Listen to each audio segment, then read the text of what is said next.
ఎన్టీఆర్ జిల్లా నందిగామ పాలిటిక్స్ ఆసక్తికరంగా మారాయా? Municipal chairman seat కోసం తెలుగుదేశం పార్టీలో త్రిముఖ పోరు నడుస్తోందా? అధికార పార్టీకి చెందిన ముగ్గురు మహిళా నేతలు నువ్వా నేనా అన్నట్టుగా ఫైట్ చేస్తున్నారా? చైర్మన్ పీఠం ఎవరికి ఇవ్వాలో పార్టీ పెద్దలు డిసైడ్ చేయలేకపోతున్నారా? ఇంతకీ చైర్మన్ పోస్టు ఎవరికి దక్కబోతోంది?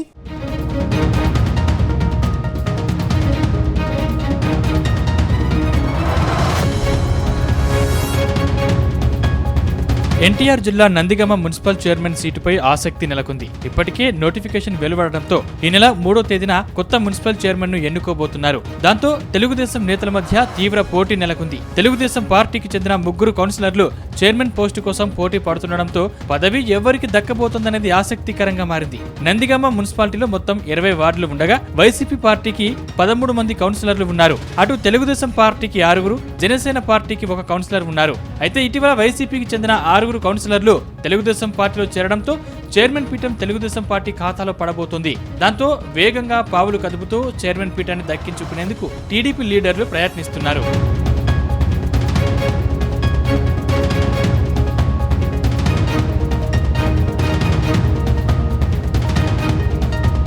గత అసెంబ్లీ ఎన్నికలకు ముందు వైసీపీకి చెందిన మండవ వరలక్ష్మి మున్సిపల్ చైర్పర్సన్ గా కొనసాగారు. ఇటీవల ఆమె అనారోగ్యంతో మృతి చెందడంతో ఇన్ఛార్జ్ చైర్పర్సన్ గా మాడుగుల నాగరత్నంకు బాధ్యతలు అప్పగించారు. అయితే ఇటీవల నాగరత్నమ్మ కూడా చనిపోయారు. ప్రస్తుతం బోర్సు శ్రీలక్ష్మి ఇన్ఛార్జ్ చైర్పర్సన్ గా కొనసాగుతున్నారు. అయితే గతేడాది రాష్ట్రంలో తెలుగుదేశం పార్టీ అధికారంలోకి రావడంతో నందిగామ మున్సిపల్ పీఠంపై కన్నేసింది. మున్సిపల్ చైర్మన్ పీఠాన్ని దక్కించుకునేందుకు ఎమ్మెల్యే తంగిరాల సౌమ్య రంగంలోకి దిగారు. ఈ క్రమంలోనే వైసీపీకి చెందిన 6 కౌన్సిలర్లను తెలుగుదేశం పార్టీలో చేర్చుకున్నారు. దాంతో మున్సిపాలిటీలో టీడీపీ బలం 11కు పెంచుకుంది. వీరికి జనసేనకు చెందిన ఓ కౌన్సిలర్ మద్దతు ఉంది. అటు ఎంపీ, ఎమ్మెల్యే కూడా తెలుగుదేశం పార్టీకి చెందిన నేతలే ఉండడంతో సంఖ్యాబలం పరంగా చైర్మన్ పీఠం తెలుగుదేశం ఖాతాలో పడనుంది.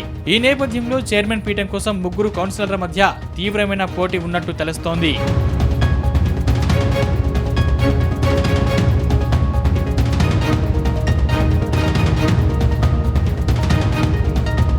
ప్రస్తుతం మున్సిపల్ పీఠంపై కూర్చునేందుకు తెలుగుదేశం పార్టీ నుంచి ముగ్గురు నేతలు తీవ్రంగా పోటీ పడుతున్నట్టు సమాచారం. ఇందులో 8వ వార్డుకు చెందిన శాఖమూరి స్వర్ణలత రేసులో ముందు వరుసలో ఉన్నారట. నందిగామ గ్రామ పంచాయతీగా ఉన్న సమయంలో ఆమె సర్పంచ్ గా కొనసాగారు. ఆమె తనకు చైర్మన్ గా అవకాశం ఇవ్వాలని హైకమాండ్ ను కోరుతున్నట్టు సమాచారం. ఇప్పటికే ఆమె విజయవాడ ఎంపీ కేశినేని, అటు మైలవరం ఎమ్మెల్యే వసంత కృష్ణ ప్రసాద్ చుట్టూ తిరుగుతున్నారట. ఎంపీ కేశినేని చిన్ని, ఎమ్మెల్యే వసంత కృష్ణ ప్రసాద్ మద్దతు తనకే ఉందని చెప్పుకుంటున్నట్లు తెలుస్తోంది. మరోవైపు 14వ వార్డు కౌన్సిలర్ కామసాని సత్యవతి కూడా రేసులో ఉన్నట్టు తెలుస్తోంది. ఇక 5వ వార్డు నుంచి ఏచూరి రత్నకుమారి చైర్మన్ రేసులో ఉన్నారట. ఆర్యవైశ్య సామాజిక వర్గానికి చెందిన రత్నకుమారి భర్త రాము నందిగామ తెలుగుదేశం పార్టీ ప్రెసిడెంట్ గా ఉన్నారు. దాంతో తమకే ఛాన్స్ ఇవ్వాలని కోరుతున్నట్టు తెలిసింది. ఆమెకు జగ్గయ్యపేట ఎమ్మెల్యే శ్రీరామ్ రాజగోపాల్ తాతయ్య ఆశీర్వాదం ఉన్నట్టు తెలుస్తోంది. సొంత సామాజిక వర్గం కావడంతో ఆయన కూడా రత్నకుమారికి పదవి ఇప్పించుకునేందుకు తన వంతు ప్రయత్నాలు చేస్తున్నట్టు సమాచారం. అయితే ముగ్గురు లీడర్లు ఎవరికి వారే లాబింగ్ చేస్తుండడంతో చైర్మన్ పోస్టు ఎవరికి ఇస్తారనేది ఆసక్తికరంగా మారింది.